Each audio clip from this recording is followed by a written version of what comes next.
My name is Nicola Bigra, and I work at the Elphinstone Institute, as you've maybe figured out by now. And tonight we are speaking with the brilliant Iona Fyfe, Rector of the University of Aberdeen. Before I sit down and talk with Iona, and I will say this is part of the Elphinstone Institute's public lecture series. Now normally this is a stress-free evening for me because I just have to stand, give some announcements and sit down. But Iona wanted to have a conversation, so she's given me a bit of homework here. But that'll make it more exciting, and then once we've had a little talk, I'll hand it over to you, and you are welcome to ask questions. Just for the record, this is being recorded, and I understand it will be going on the university's YouTube page. So just so you're aware of that.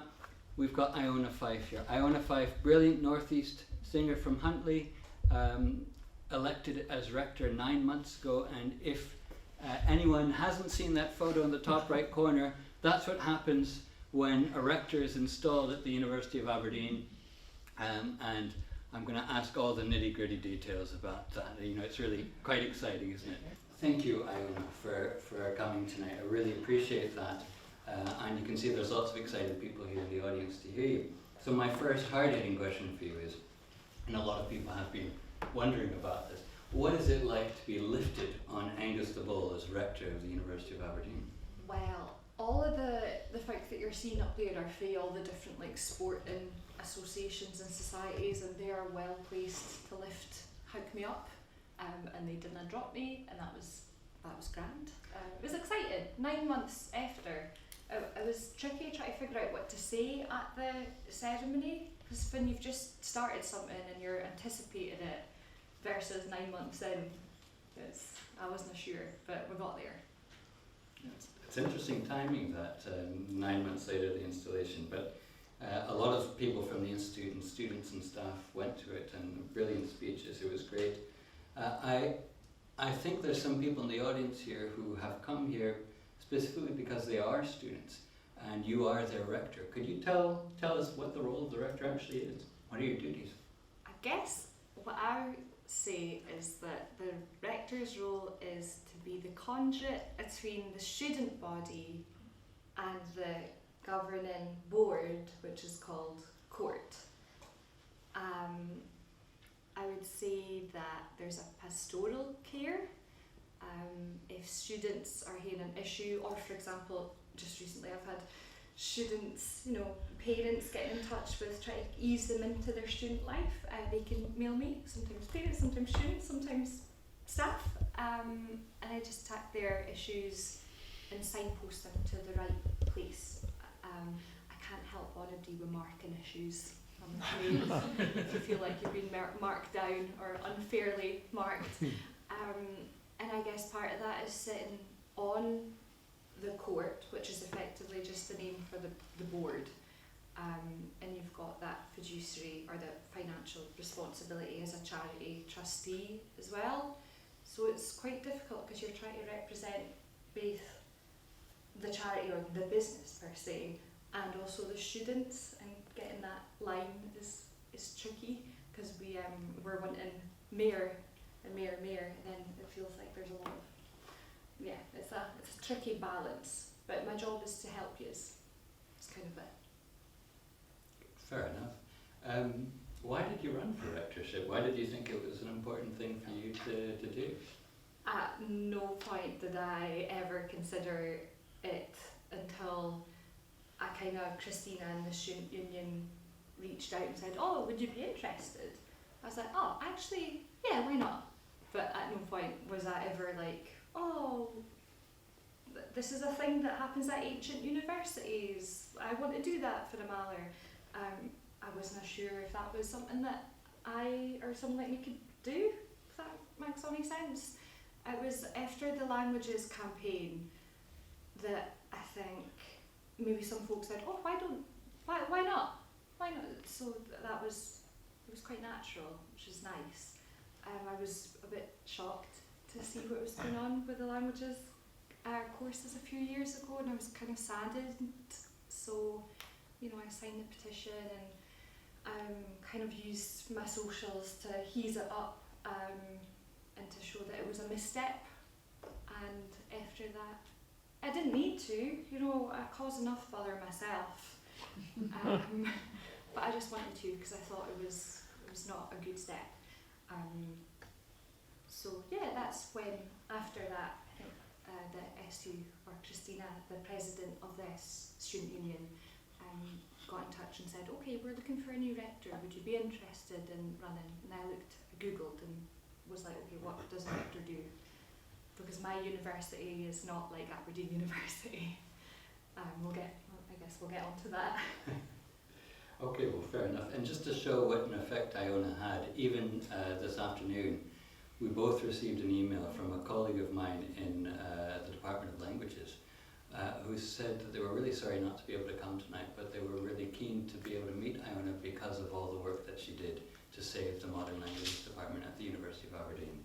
So, so well done. And we'll maybe come back to the politics side of things in a wee bit. A lot of us know you not as a rector, but as a singer, as somebody who's interested in tradition, who's somebody who vehemently represents the Northeast in lots of different ways. This is maybe a big question, but can you tell me a little bit, or tell us a little bit about the connections that you interpret between things like song, language, and place? Yeah, I think that when I moved to Glasgow when I was 17, I didn't realise just how special the North East was. The fact that you could go to a folk club or a pub or a sing around or a session almost every night of the week and have this like amazing both instrumental and song tradition just there. And that voice in a place was only more emboldened in me as I moved to Glasgow, and I realised that there wasn't that kind of song tradition in the pubs of Glasgow that I maybe thought there would be.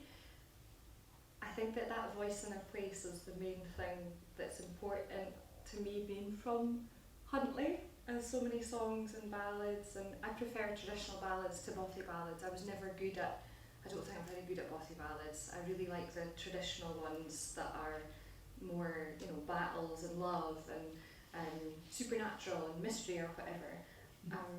But that kind of, the very fact that you could drive through Huntly and Aberdeen and like see all the places. You know, I drove the North Y of Meldrum last night. I thought, oh, there's that ballad, there's that. Yeah, that's so special. And that happens everywhere, all over the world. But the fact that in Aberdeenshire it's just the concentration of the songs is more.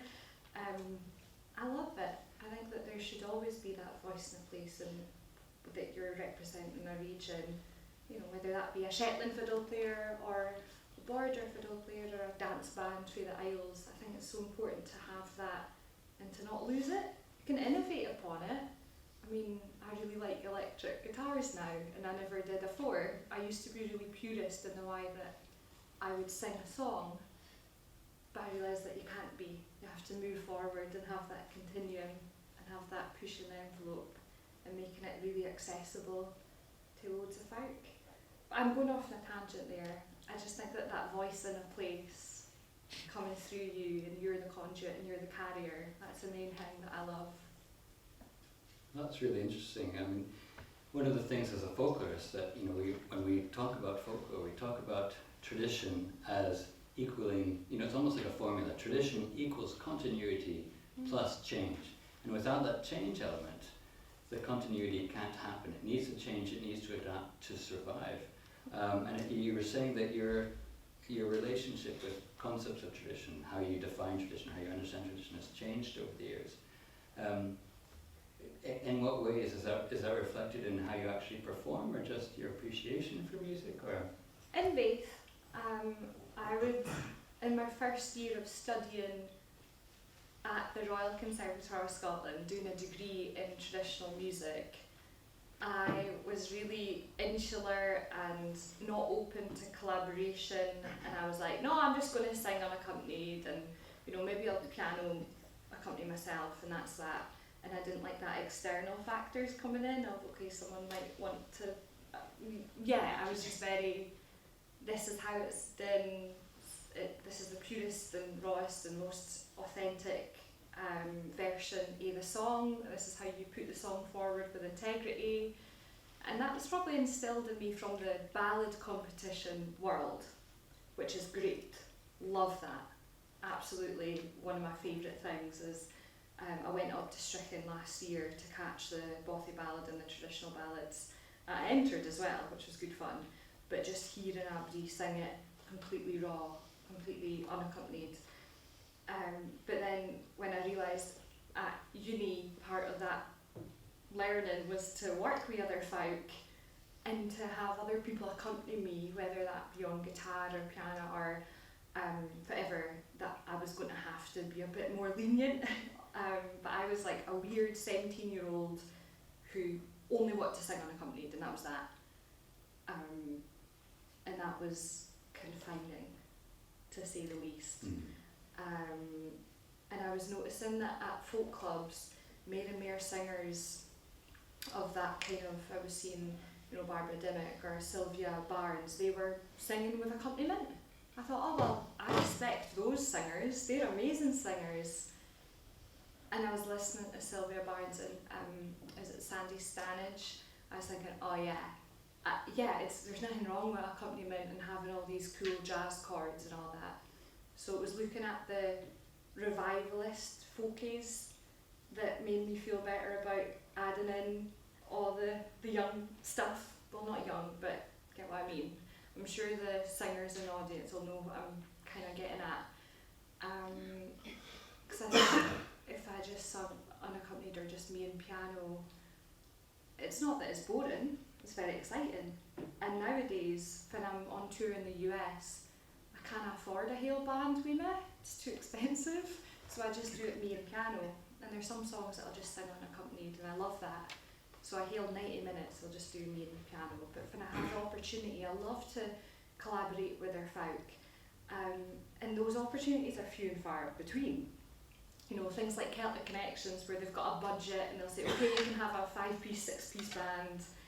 And I'll be like, okay, drum kit, electric guitar, tenor guitar, mandolin, freeze pedals with the mandolin, fiddle. Like, I really like to push the envelope on it. Not just in instrumentation, but in repertoire. A few weeks ago, we're working on all of these social media things to get stuff out. And I've never had this happen before, but all of a sudden, a wee track that I put out years and years ago went viral because somebody who was cooking pork put Sleepy Tune, a Bothy ballad, into the track, into the video. I thought, what's going on here?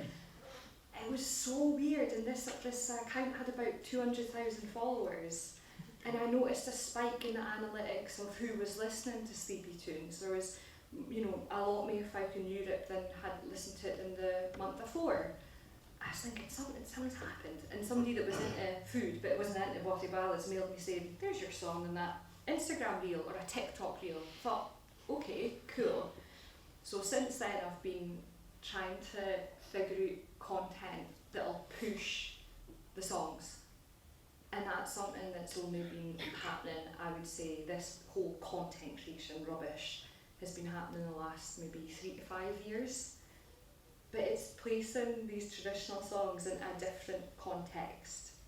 And I'm sure maybe 50 years ago, when broadcast TV and things like, Rainbow Quest, the idea of going into a chat show and for example, Jean Redpath sung a traditional ballad on Rainbow Quest and Pete Seeger was interviewing her about it. I'm sure that form and structure of media was something that would be foreign to somebody 100 years ago.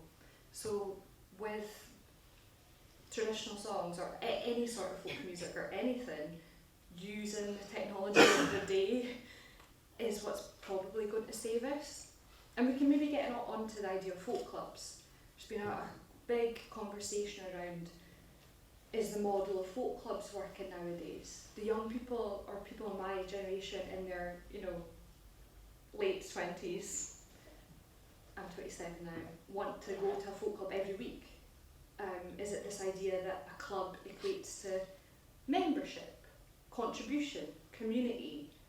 are we too busy in our lives to consider joining something like that? Do we prefer a folk night where there's less connotations of contribution, of being part of something permanently?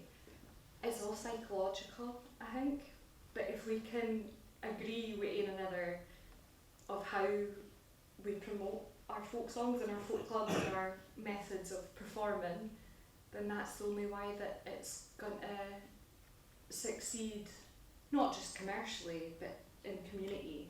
So I don't know if anyone else is, we can get that into the Q&A, but it's intrigued me how the folk club models changed over the years as well.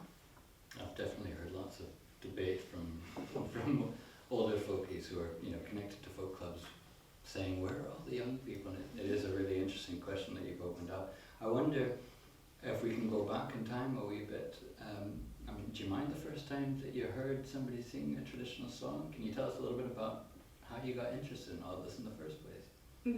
So I think it was 2003 or 2004 Keith Festival, and my cousin Benjamin Mitchell was entering the Doric poetry, and my other cousin Neil Mitchell was entering the accordion, and my other cousin Lisa Mitchell was entering the fiddle, and of course my uncle Graham Mitchell would have been playing the accordion. I was like, what can I do something? Like, what can I do? So my auntie was like, why don't you enter the Doric poetry?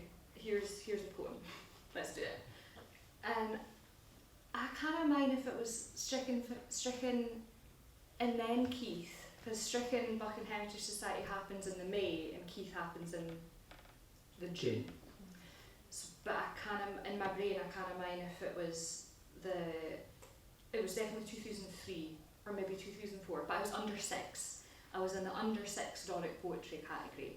That's what I can mind. My auntie was like, yeah, you enter that. I'm never sure if I won or if I got second place or whatever, but the family was at the prize winners concert that night because probably my cousin won something, and I was definitely hearing traditional song then. But I would go back mostly to Stricken and to Keith, and then way later on when I was maybe like 12, 11, to the Aberdeen TMSA competitions, which happen in March, and I would keep entering the Doric poetry. And then I mind someone was like, why don't you just enter the children's singing as well? Because it's just like poetry. And I think I entered with like both sides of the tweed or something that wasn't traditional. And Doris Rugby at the time was like, yeah, Iona, that's not traditional. So no, she was so nice about it because I just had no clue. I was just hearing what I kind of liked. And I think one year I also tried to do Yellows on the Broom, and for some reason I still think it's Doris who said, no, that's not traditional either. And then another year I did maybe the Queen's Four Marys, you know, short songs, nothing that's like hour long for like a 10-year-old or a 6, whatever. So in my brain I didn't ken what if it was traditional or if it was not. And then I kind of got the gist of it, and that the Langerines tended to be the miserable ballads, and yeah, like Alison to recording the Kareem Pollard doing the Dowie Dempsey Arrow, and I was like, yeah, that's trad, I'll do that in next year. And I kept up doing the Doric poetry and entering the piano competitions as well, but I just liked singing, hearing all the traditional ballads in particular. I liked the botty ballads, I liked them, and I loved hearing folk like Shona Donaldson singing them, and Moira Stewart singing them, but I just didn't have that affinity with them. I was brought up in the tune. Like, my great-great-grandfather was the grieve at Broadlands Farm, but apart from that, I've never been a farm. Like, that's kind of it. So I love them, I think they're great, but I always liked the kind of misery trad ballads more. Another tangent, sorry, but my answer to that was Keith or Stricken Festival, circa 2003. It's frustrating because I think that if I did in 2001, Hamish Henderson might have been there. Before he died, I think he might have went up to Keith Festival. That's what I've heard in anecdotes. That would have been amazing have met him, but I would have also been 3 years old, so I wouldn't have came. Yeah, but yeah, that's my answer to that. It's interesting what you say about being told that this song isn't traditional and you need to sing a traditional song. And, you know, obviously these things are quite subjective in a sense. And I remember the first time I heard Both Sides to Tweed was on an album recorded by 2 Breton harpists. And I thought, well, that's a nice traditional sounding tune. And I learned it was, I think it's a Dick Gaughan song or something. I can't remember who wrote it. But, you know, when does a song become traditional? Can a song become traditional if you know it was written by Dick Gaughan? We seem to be a bit more flexible sometimes. If you go to a folk music session, you get people playing tunes. Sometimes a tune is picked up after 15 years, people start playing it regularly, and that seems to be, in that context, accepted as traditional and something that you can play in that session. But is song a slightly different thing, do you think? Or? I think we're far more rigid and confined when it comes to song, 100%. And definitely in Glasgow I noticed that there's tunes that have entered into the living tradition that young folk are playing, but they know that it's written by a lot of Ross Ainsley tunes and Adam Sutherland tunes. 100% you'd hear it and you think, oh, that's really written in the traditional style, but you know that it's them because, you know, it's copyrighted and we've got social media and, you know, whatever. We are rigid when it comes to traditional songs, 100%. It's a shame. I love the ballad competitions and all that growing up, but in my mind that, oh, it's not trad, it won't be placed, psychologically made me think, oh, well, that's not worthy of learning and of singing. And only when I started getting Gartley Tin Hut Folk Club or the Salmon Bothy in Portsoy, when folk were singing Leonard Cohen or Bob Dylan or whatever, did I realise, like, oh, this is all amazing. But same with Burns. I effectively tell, like, that's not going to place, that's not a trad ballad, I mean, that's not even a ballad, or, yeah. So I warded away from learning Burns, pretty much, apart from Avon Kiss or something. I didn't bother with Burns, and then when I went to conservatoire, I was like, oh, there's Rod Patterson, he's my teacher, he's one of the best exponents of Burns song we have. Or, yeah, and it was just because in my mind I was like, competition, yeah, first, second, third, and a lot of fiddle players are like that as well, whether that be in Canada, they have the big fiddle competitions there, or here, and a lot of pipers are in that rigid confines of here's your MSR or here's your medley and that's how you do it, and I think it's a great tradition to have, but you just have to make sure that you don't get habit in it and stuck in it.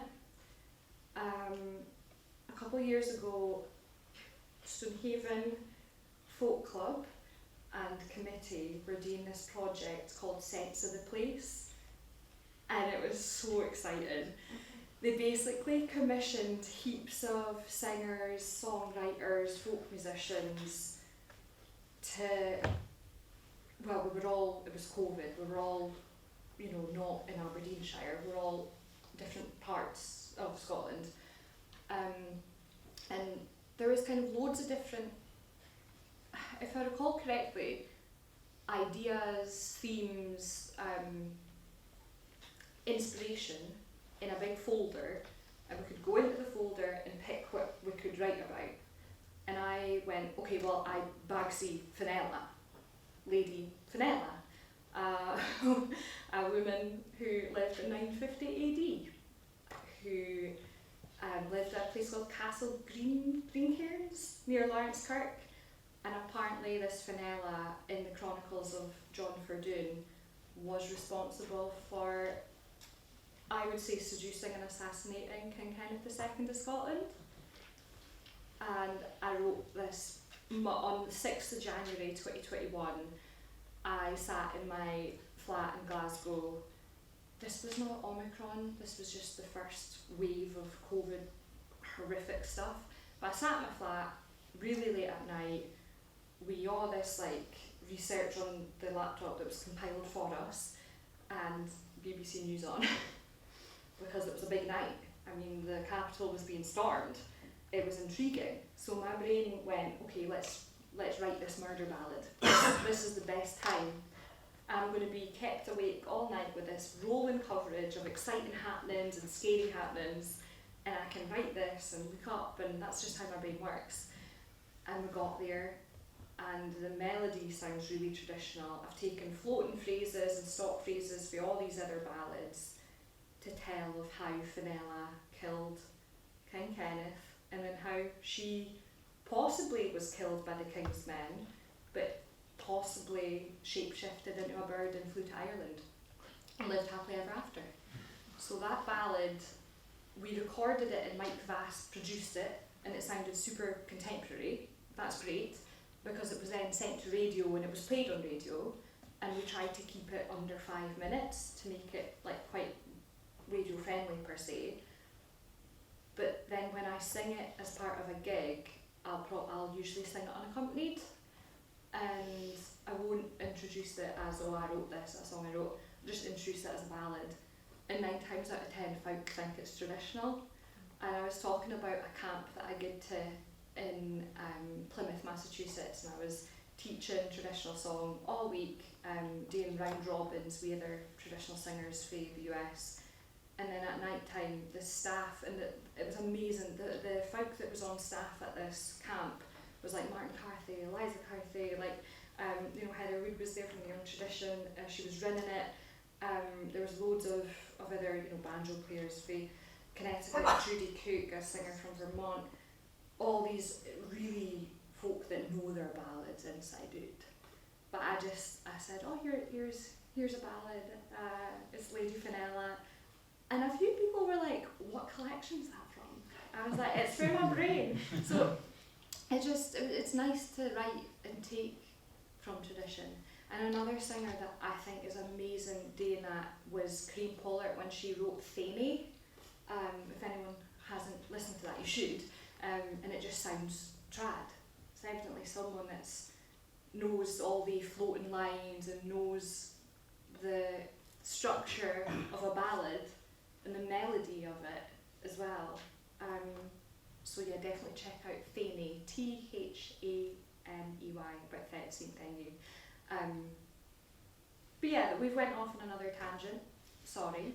But please do check out Lady Fenella, because it is an absolute, yeah, and check out that whole Stonehaven Sense of the Place album, because it was a great project, all done remotely, and I appreciated the opportunity that gave us.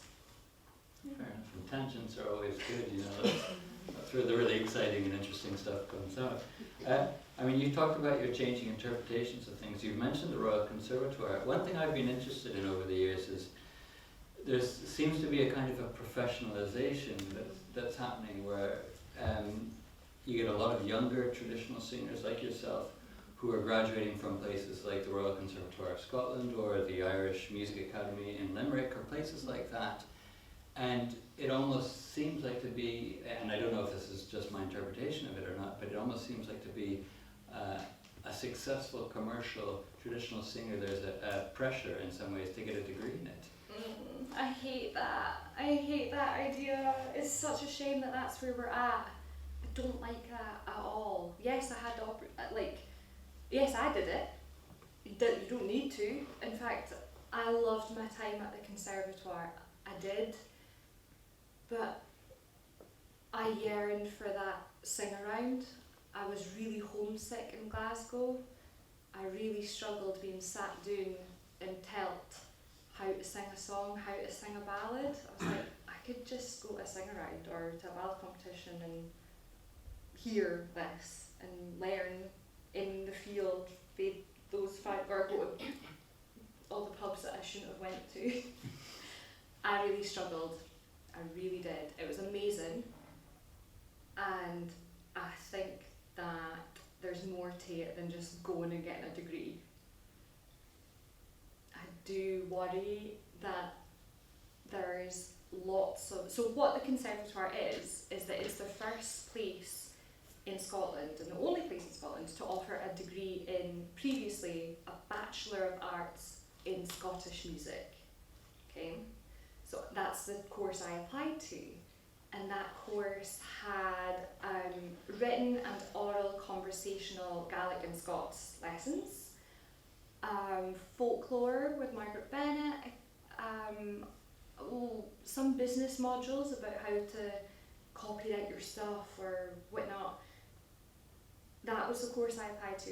But by the time I went, they had restructured and it was called Bachelor of Music, Traditional Music.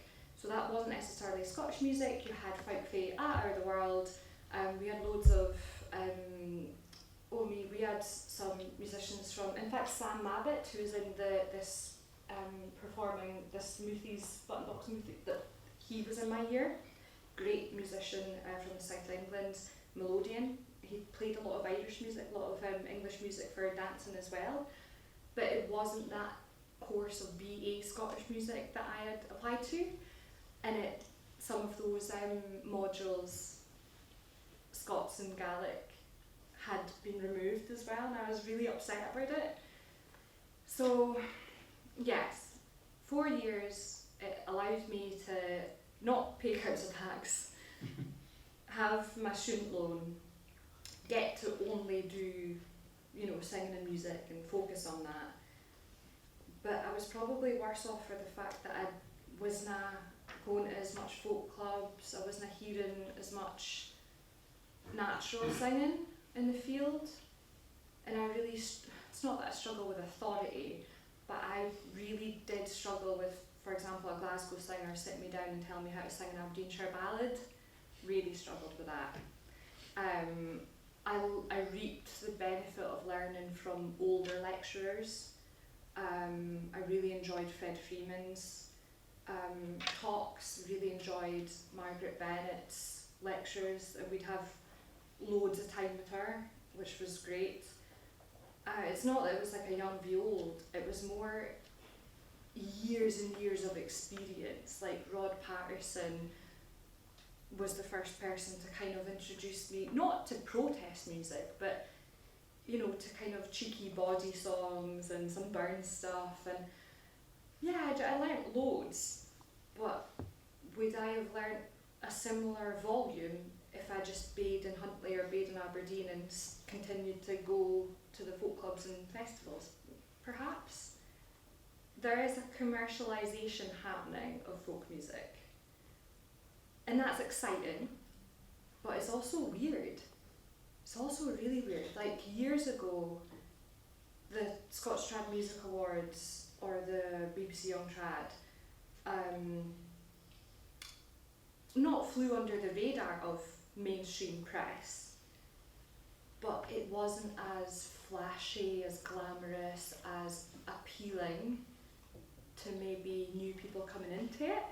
It was maybe more about celebrating those kind of giants and legends of the scene and making sure that they were respected and given the time and given the space. I don't know, I struggle because I think there's a lot of young folk that will go and study but they won't appreciate the meaning of him. Maybe I'm old now. Maybe that's it. No, I'm not for sure. I also think that it's the idea of, with each year, there's more and more musicians that are in this genre coming out, and they've maybe not done the hard graft of going to the folk club, doing the floor spot, doing the support slot, doing that structure of, well, you'll stay at the end because then you'll hear more songs and you might add that song to your repertoire, or you might, there's maybe a lack of appreciation of the hard graft and the hard miles that you put in order to understand the craft, the ballads, the storytelling, the in between the songs, the in between the tunes. And there's maybe I don't know, I hate to be nihilistic about it, but I see some people nodding. And it's tricky, because it's not just like, okay, you go, you get your degree, you audition to an orchestra, and that's you. You've got a HR department, you've got your salary, you've got your fee. It's not like that. You're putting in, and there's probably 10 years of not earning anything. Yeah, I'd say so. I'm 27 now. And my first like folk club I think I got paid for, I was like 16 or 17, and it was like small. And even then, like, you're reinvesting, you're macking the music, you're hiring the session musicians, you're hiring a radio plugger, because even though there's not many radio stations that will play folk music, you want to get it into the right hands. There's gatekeepers, it's commercial now, and I like that. And I love it when, you know, you release something and, you know, Mark Radcliffe will play it. That's amazing. But I remember the first time Mark Radcliffe played a song for a release, and he, or the producer, Fiver, ignored all of the bothy ballads. Well, there was 1 or 2 bothy ballads on the release, some traditional songs, a song I wrote myself. He ignored everything that was in Doric and played the English song. And I was just like, oh, come on. Maybe it wasn't him, maybe it was the producer or the researcher. But I just realised after that, for the years preceding, I only offered Scots stuff. Yeah, and that was that, and they had no other option. So it's interesting. I'm concerned, like, to conclude that question, I'm concerned about the state of the industry, but no more so than I'm concerned about the state of the entire music industry. And that's where, you know, my time on the board of the Musicians' Union came in. Okay, that's really interesting, and I might, depending on time, I might come back to Musicians' Union. One thing that I wanted to discuss with you, and you mentioned this in an email to me. I mean, I remember a few years back at the Institute we hosted something called the Hame Festival, and you performed on stage, and I remember, it was kind of going back to what you were just saying, at the end of the night you were behind a table selling CDs, and I just wonder, how do you deal with all the freelance stuff? You were mentioning that you also, you live with fibromyalgia, chronic pain. How does an artist, exist with all those different things that you have to balance? How do you do it with all the touring as well and everything else? I'm hanging together with duct tape half the time. No, it's like you're a shark. When things are good and you keep going, you've got energy and you get into a bit of routine, that's great. But it's that in-between that I really struggle with. In a few weeks' time, I'll be hour to Maine in Massachusetts, and that'll be so much fun. I love it, because I'll do the gig, I'll drive after the gig, I'll go to sleep, I'll wake up in the morning if I'm supposed to be, I'll get a coffee, I'll do sound check, repeat. Love that. That's routine to me. This time last year, September to October, just me and the piano, I drove from San Diego to Vancouver and did a gig every night, pretty much for 3 weeks.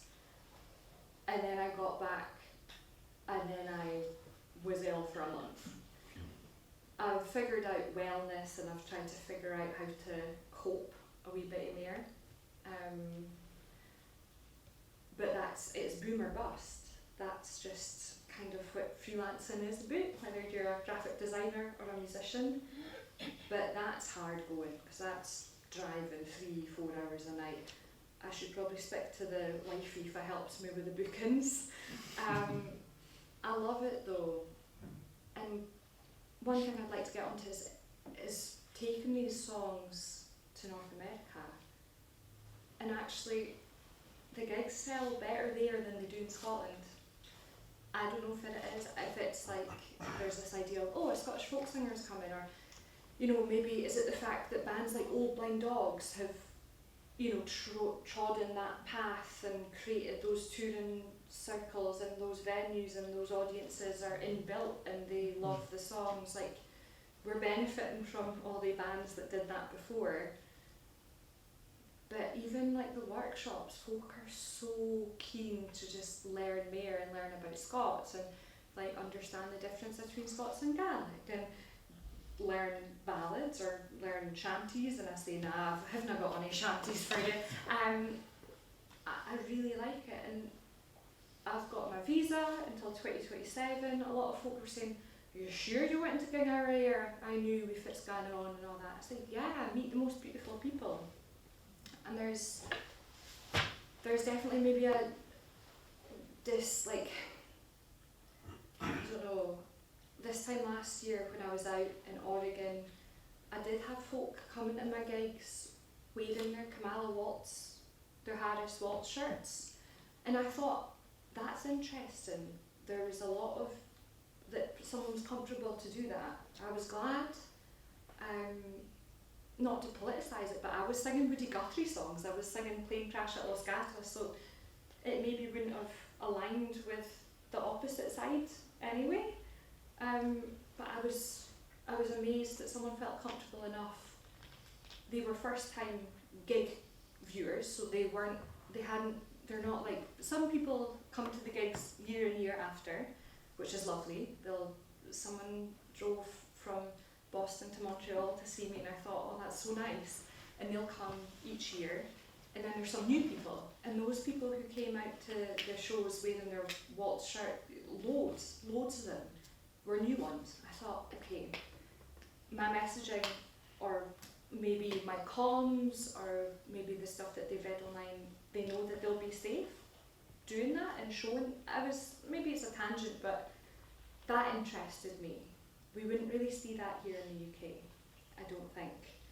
I really don't think this year. And I went back over in Chicago in June, and I loved it, and I'll go back over. And it's actually one of my most favourite places to visit, North America.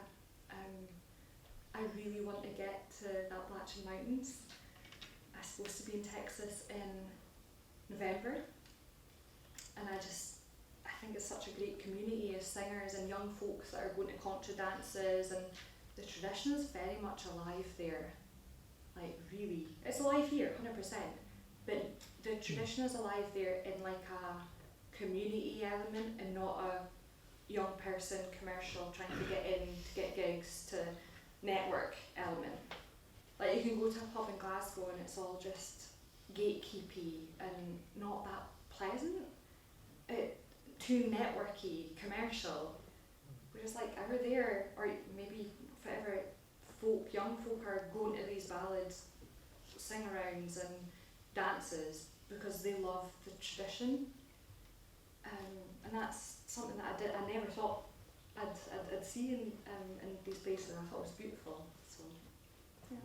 That's really interesting. If I'm mistaken, correct me. But did you record an EP that had songs that were from the Northeast, but were also had been recorded in Appalachia? And I mean, I'm just wondering, when you go on tour, do you change your set list based on your audience? Do you choose specific kinds of songs, or how does that sort of? So I did a wee EP called Dark Turn of Mind, and that was a Gillian Welch song, Dave Rawlings, and also a version of Matty Grove's Little Musgrave. And I think the source of that was Jeannie Robertson anyway, but then I listened to a few different versions. I think there was also a Jean Ritchie song on that EP, and a version of The Golden Vanity. But I loved it, and that was all in English, and it got so much more radio play.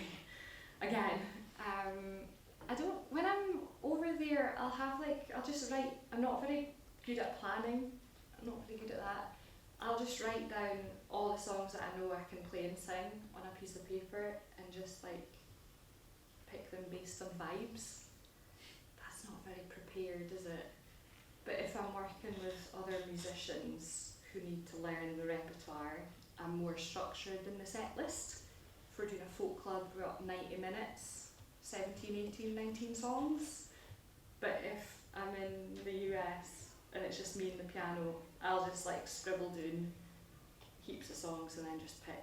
So there'll be some, you can tell what's really, really folky if there's a programme series of, I'll go over there and the next month they might have Tallis performing, or they might have Jim Malcolm with Susie. So you'll be able to tell what the audience might be based on the programme. So each night I'll change it up.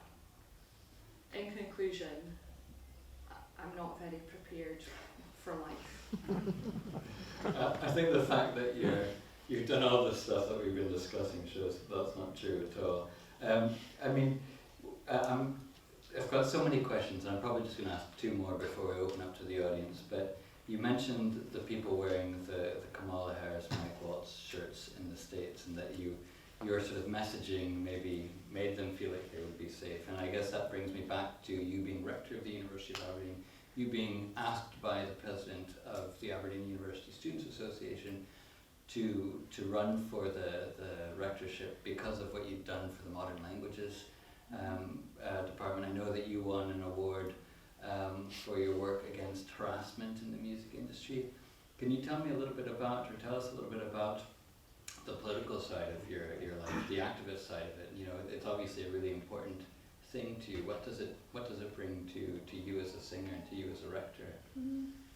I'd say that it was the musicians' union and being a part of that quite progressive circle of musicians and, well, I guess union reps who were constantly responding to previous government's rhetoric, and I was seeing how that was happening in real time. That kind of not emboldened me around politics, but around fair work, around EDI, around, you know, no discrimination in the work. Like, I would say it's definitely that the unions that formalised that, and then, you know, going to SUC conference and putting forward motions about parenting in and being a musician.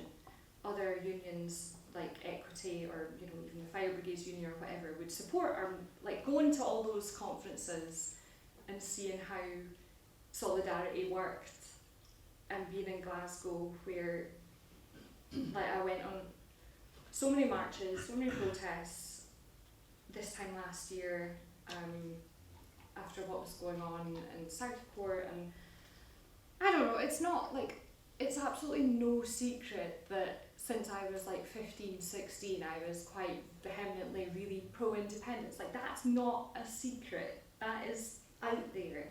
It's not a secret that I have supported the Republic movement, and I don't necessarily agree with monarchy. It's not a secret that I would probably say that I'm centre-left on things, and that I agree with self-determination for nations, and that it's not a secret. I mean, when I won Folk Singer of the Year in 2023, I was like, okay, great, I got around 6,000 votes that I can tell on a tracker that I placed on the link that I got people to sign in. It's so nice that people vote from all over the world in the Trad Awards. It's a shame that it came down to a popularity contest. But nowadays, I mean, people are voting that in by-elections. I thought, wow. But at the Trad Awards in 2023, when I won Singer of the Year, this was the time when the languages department was under threat here, and also we were seeing a horrific onslaught of horrible stuff on phones about what was happening in Gaza. I literally stood up and I was like, what's the point? Like, thanks, I won this is great.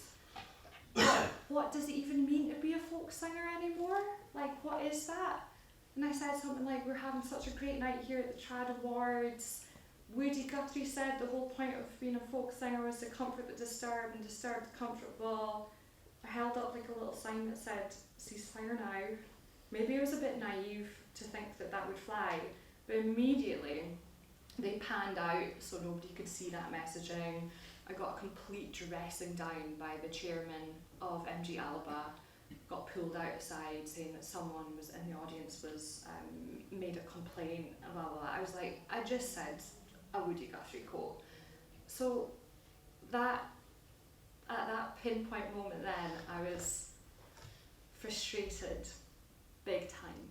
And I also mentioned in that speech about languages at Aberdeen Uni, because of course it was Scots Singer of the Year, and they're segregated, Scots and Gaelic. And that's what I've always been interested in activism, but only in the last few years have I been more angry than ever. I do go to sleep at night, I promise.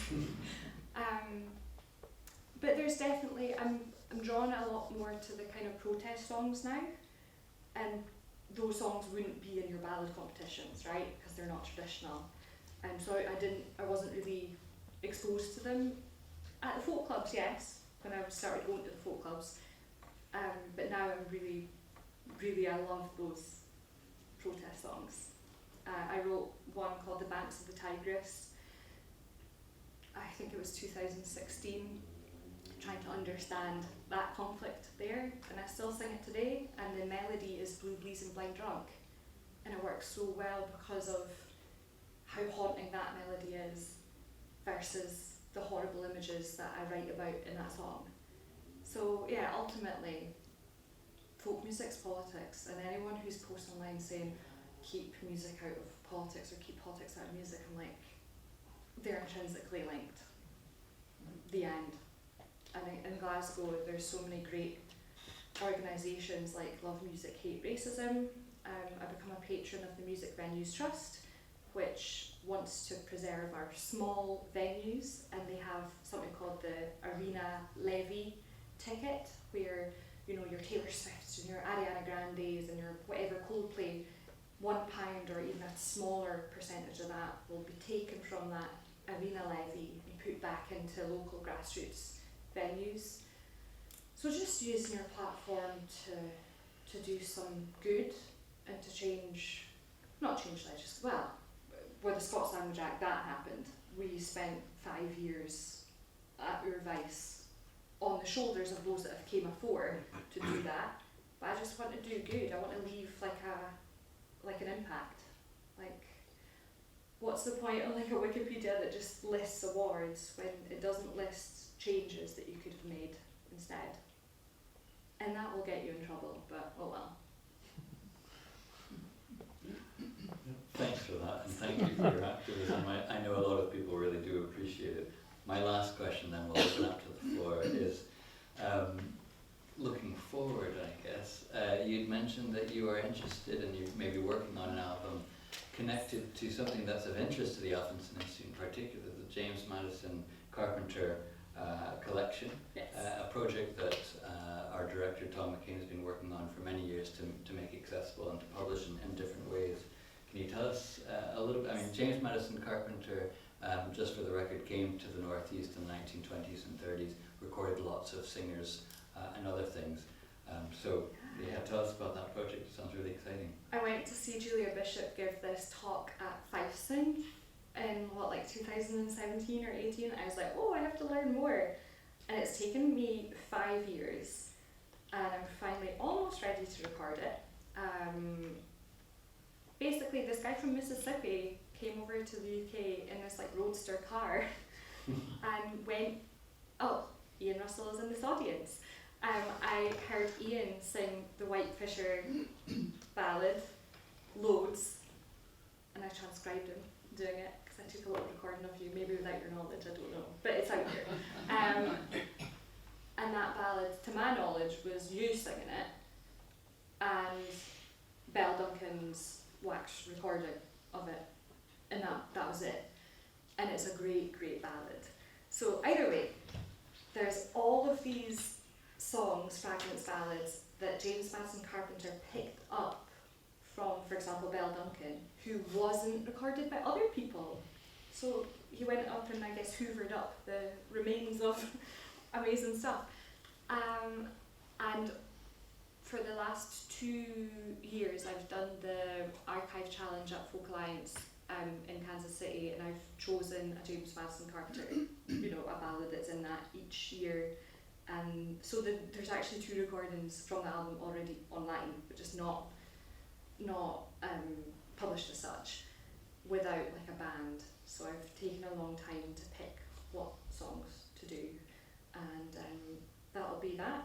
I don't know the title of it. It might be just songs of the James Madison Carpenter collection, but that seems a bit long-winded. So maybe we'll go through a little bit of branding on that, but it'll hopefully be out. To be honest, it's taken so long. And then maybe that's a good thing. Yeah. So to be honest, I can't tell you when, this year or next. Okay, fair enough. Well, on that note, before before we go to the Q&A, I think we can all give Iona a big round of applause.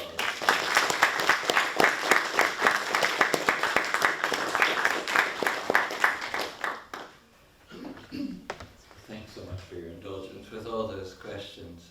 Is there anybody in the audience who's got, there's so much that I could have asked that I didn't, so I'm sure there's lots of questions out there that people want to pose. Don't be nervous.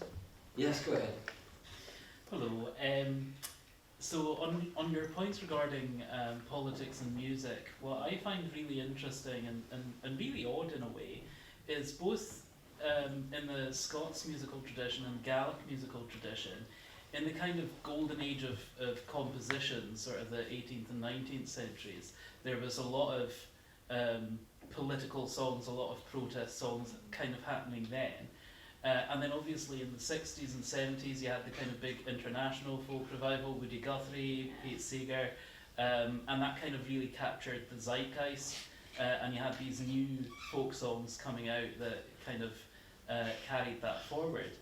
But then to my knowledge, you're probably one of the few that has really composed a new protest song in this kind of space. I mean, you get a lot of re-recordings, obviously loads of people do A Man's a Man, you know, I think Siobhan Miller recently did Pound a Week Rise. Oh yeah. But why do you think it is that we're not really seeing that being captured now when everything is getting so politicised again?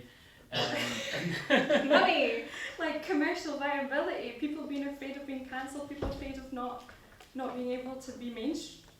Yeah, it's. I think it's down to fear, money. Yeah, just that. I genuinely think people are afraid to stick their head above the parapet in case it negatively impacts their ability to make a living. Even, yeah, I get it, 100% I get it. But as someone from a really working class background, and I don't have that padding or that support, fae parents or generational wealth, I should also probably be really scared and off. But Grace Petrie, amazing English folk singer, did such a great album, and one of the tracks on that album is to the tune of the Berryfields of Blair. So maybe in the folk world, yeah, we've got loads, maybe less in the Scots and Gaelic world, but certainly in folk, when I see that like a lot of English folk singers really switched on, really, yeah. But I think it's fear and being able to make a living and cancel culture and trolling and harassment. Okay. Perhaps that, or maybe we're just a little less politicised now. Maybe the folk clubs, there was a big that labour union type working thing. Maybe it's because we're more commercialised as folk singers. Like a lot of those folk singers of the day had trades as well and were involved in their unions and were maybe involved in more far left radical organising. Maybe today, since we're all just professional musicians, we're less connected to it. I don't know. So I love the book, the folk, Aileen Monroe's book, The Democratic Muse. That perfectly paints a picture of what it was like then. And I read it from cover to cover because I want to know what it was like then, before I was born. And it's a great book. So, The Democratic Muse, Aileen Monroe. It's the second version of the Folk Revival in Scotland book. Thanks. There's a copy in the Buchan Library if anybody's interested. Any other questions from the audience? Yes, please, go ahead. Yeah, I was just wondering, I'm from the Netherlands originally, but I've been here for 30 years, and my mum's from here, so I've gone to Scottish music, to the Corries and stuff like that. And I'm now also listening to Bothy Balance. But I'm just wondering, you go into kind of folk music because you're from an area where there was a lot of folk music being played, or from a very musical family. How easy do you think is it for young kids, not from that kind of background, to get exposed to folk music? Yeah. Because I think it's quite. I'm also a teacher in Old Melbourne, and I find a lot of kids don't really know much about Scottish music, and I find it really sad because it's amazing. Just like what you were saying about the ballads, the stories, how much you learn from history and folklore and all these things, and mentioning, like you were saying earlier, place names that you then recognise. And I find it sad. So I don't know how exposed you can be as a young Scottish person to Scottish music if you're not from a background like that. I think it's to do with postcode lottery, the school that you're in, the willingness of the teachers to lean into it, rural deprivation, being able to, what organisations are in the area. So I know that if there was Scat Youth, that's amazing, that's happening. The Youth Music Initiative is very much like picking the schools that it's going into, and they do a lot of folk music and, you know, Gaelic and Scots stuff, but it is completely just a postcode lottery. It's the project, FaZe Ross is doing projects as far into Aberdeenshire as Fraserburgh, and they're based up in Dingwall, and they've got a singer, Ellie Beaton, going into Fraserburgh schools and teaching Scots song. But that's not, it's not in the syllabus or the curriculum widespread. It actually might change now because of the Scots and Gaelic Language Act and Bill.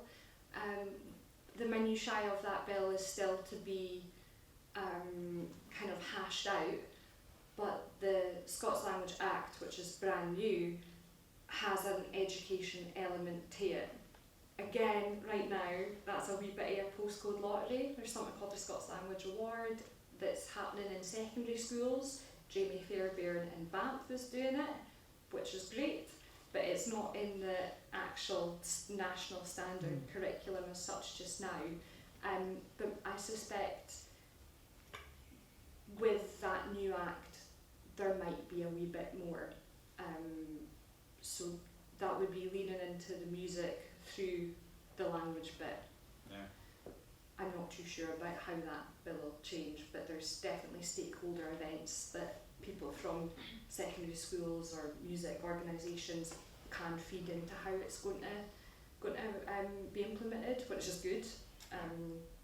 So yeah, it's a postcode lottery and it's a bit of a shame. That's my response to that. Julie. So I know that there have, like, since you mentioned it earlier, from previous eras in history, there have been protest songs and things like that. Are any of those actually, like, considered traditional enough to be sung during competitions and things like that? Is it like the era that they were produced in, making them far enough removed from the current political climate to be deemed acceptable or something like that? Or is it just anything that speaks out against, like, any political group, no matter what the time period is kind of banned? I don't think there's any ban of it. Well, shadow banned. But yeah, shadow banned. I do think that the ballad competition, the Bothy Ballad, is to do with 70 years after the composer's death.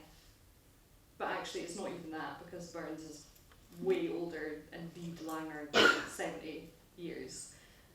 At some given point, surely We Dinna Want Polaris or Ding Dong Dollar will become out of the public domain. But is it a ballad? No. You know what I mean? Because of the form and structure of the song, the refrain in it. I don't know, maybe it's not long. It's hard to tell. I don't think I'm the best person to ask on it, but surely 70 years after the person who wrote those words then dying, it would technically become Big T traditional. Does Big T small traditional? I mean, everybody interprets these things differently. You're looking at me. I don't know if we would talk about Big T or Little T or 70 years. You know, it's really the process of it and how it's used. And I mean, the issue here is that you're talking about a competition. Maybe what we need is a competition of protest songs. You know, that could be interesting. Maybe even a prize for best protest song to get people activated a little bit. That would be really cool. And that's something that, like, the Traditional Music and Song Association could very easily do, because they've got these branch organisations and Heath and Aberdeen and Kerry and Glasgow, like that could very much just be a wee section. They've got a shanty one in Aberdeen, so why not? Are we just too afraid to be cancelled? I don't know, but it's something that could easily be done, and that could reinvigorate everything. Yeah. Thanks. Just on that topic, you talked quite a lot about bringing protest to folk music. Have you thought about it the other way around? Like I was involved with the independence campaign 2013, 2014 in Edinburgh, and you got these massive rallies, huge numbers of people, and no songs. Like no one knew any songs. It was dreadfully lacking. I remember at that time, was it called Scotland's Story? Someone wrote one. I don't know. Yeah.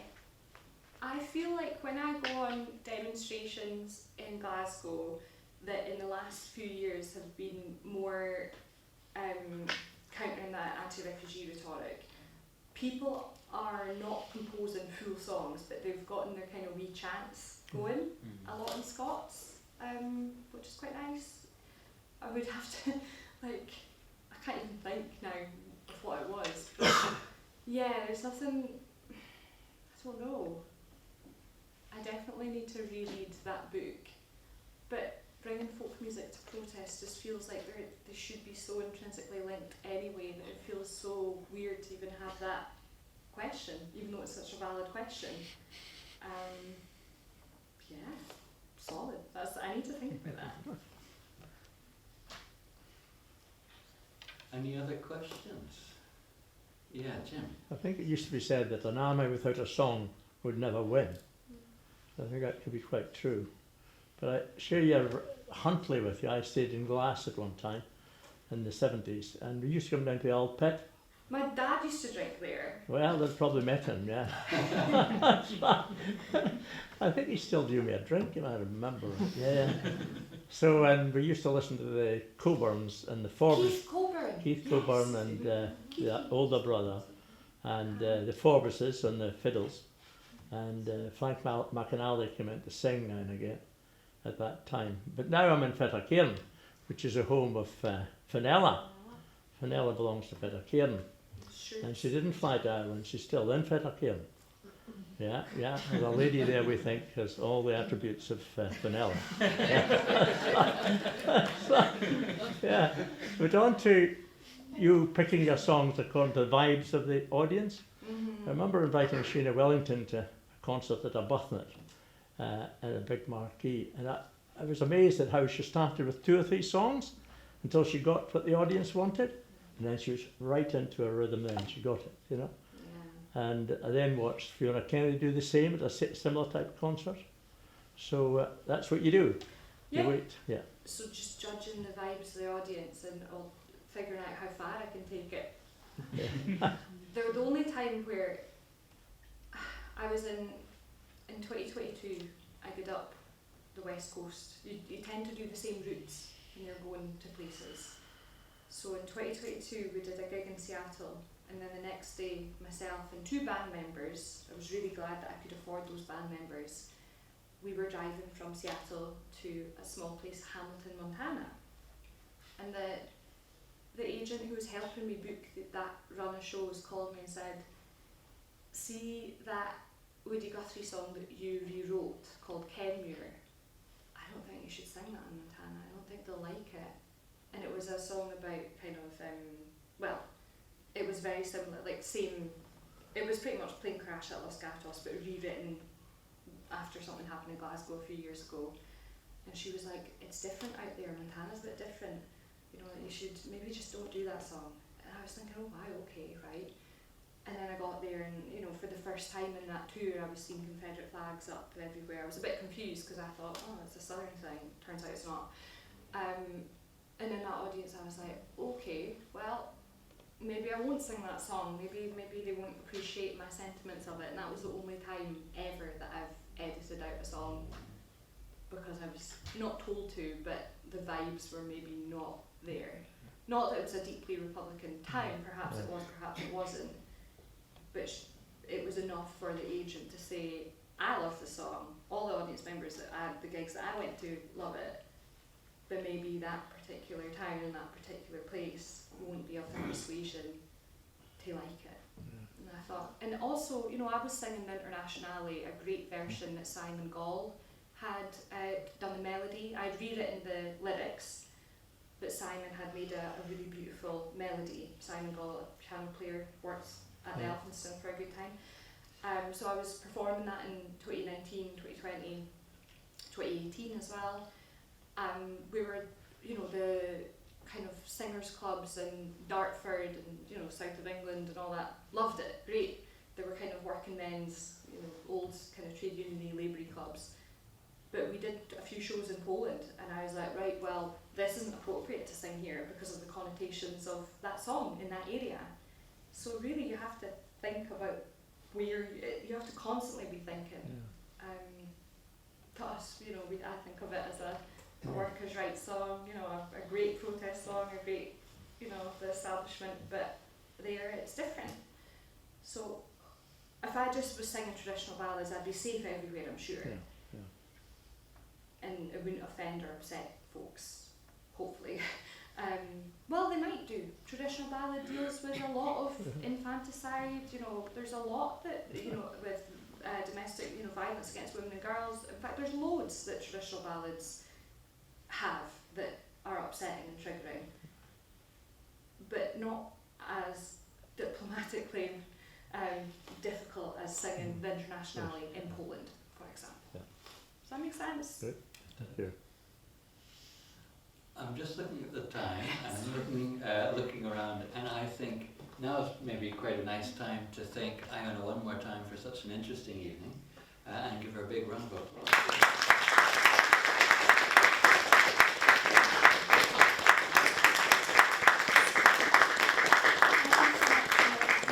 Thank you, Iona. It was really interesting. Right, Awahin. Thank you so much for coming along, and please do check out the Elphinstone's year-long round of programming through there. I think you should guess a song. A song? Song, Why don't we do Fenella? Ah, yeah. Why don't we do That's it? no right. Yeah, let's do it, okay. It's not traditional. That's Because we spoke about it so much. And tonight it becomes traditional. Okay. yeah. That's right. Lady Fenella, she drinks at the wine. The men tend for her son. He is killed by the king, of Scotland, for all that he had done, for all that he had done. Fae the deity the esker, father he ruled. She'd been no high degree. She set a plan for to get her revenge. King Kenneth he Mundy, King Kenneth he Mundy.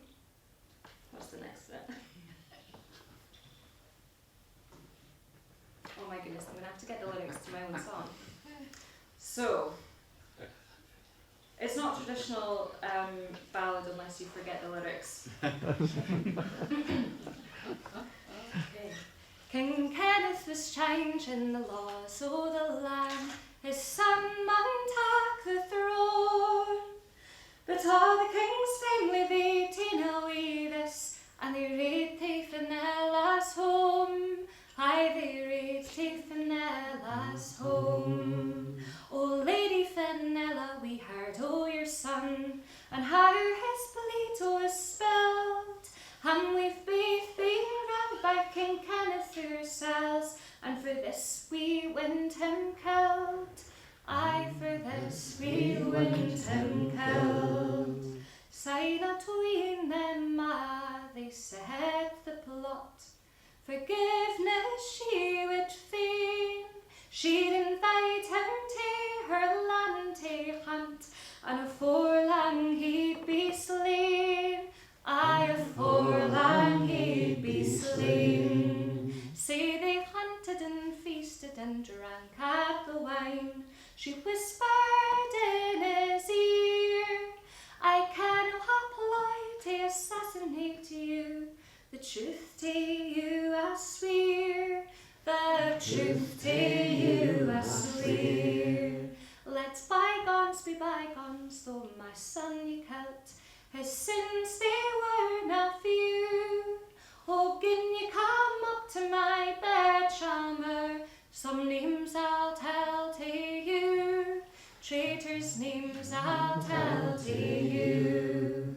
In the chamber a statue of a rocking did stand, wi' a goud ring in his hand. A gift of peace I'll gie to my king, wha rules o'er this land, wha rules o'er this land. Fenella she smiled, then stepped aside. The king he's ta'en the ring. Fenella fired and flew through his heart. Fenella killed the king. Fenella killed the king. The king's men they found him lying dead on a fleer. The king all covered with bleed, but they could not find Fenella at all. They may rest till she was dead. They'd nae rest till she was dead. She fled o'er the highway, the ocean in mind, the last been jump and small. She fled o'er the treetops of following a stream. She was cornered by them all. She was cornered by them all. She leapt down a stream at a wild waterfall, her body tossed and torn. But some men believe she grew wings and ta'en flight, and flew to Ireland shore. Aye, and flew to Ireland shore. The king's men they bound Fettercairn to the ground. Kenneth's body they retrieved, and they buried him on the Isle of Iona. The kingdom lang it grieved, the kingdom lang it grieved. In the den of Fenella rare orchids they grow, and the next king he's been crowned. Oh, think of Fenella and where she may roam, or does she lay in the ground, or does she lay in the ground? Thank you.